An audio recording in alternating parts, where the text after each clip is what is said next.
Welcome to this week's pop-in video for Maya on Money.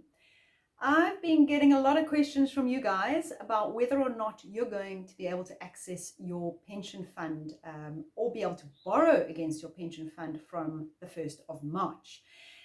So I'm here to dispel a couple of myths. A lot of this is fake news, okay? So just to put a little bit of history, in October, in the medium-term budget, the finance minister said they were looking at possibly allowing members of retirement funds to access some portion of their funds in case of financial difficulty due to COVID. Now, let's keep in mind that if you are retrenched from your job, you can already access your pension or provident fund, okay? You can do that. So this isn't really for that. It is more about people perhaps who have retirement annuities. Maybe they're self-employed and they want to be able to access their retirement annuities, or maybe they have money in a preservation fund, which they can't access. So that was it's going to be more around those lines. Then there is the other aspect of it, which is where people are asking me whether or not they're going to be able to borrow against their pension fund. They may want to consolidate loans or do something like that. Now, in terms of that, okay, there was a members' bill that was what was put forward to Parliament. And a members' bill means it is a member of Parliament who put a suggestion forward. That's all it is, saying allow people to use their pension funds as collateral for loans.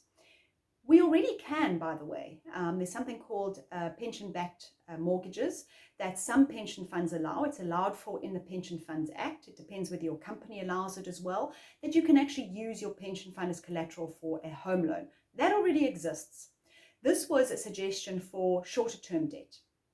Personally, not a big fan of the idea, but it doesn't really matter because it was a members' bill. It isn't going anywhere at this stage. It still would need to be debated and analysed and discussed. It is so far off ever happening that you really should not be even counting on this, okay? Now back to the idea of being able to access your retirement annuity before the age of 55 in case of an emergency, in case of COVID. I spoke to National Treasury this week. They said they are not about to make an announcement anytime soon. We're unlikely to hear about it even in the February budget. So again, don't hold your breath. These things take a very long time. I just wanted to give you that update because I think there's a lot of you sitting there with expectations about being able to access these things. And I don't want you to be sitting waiting for something that's probably not going to be materializing in the near future. What I will do next week is explain to you what is actually happening on the 1st of March 2021, especially if you are a member of a Provident Fund. So tune in, remember to subscribe, and I will keep you up to date.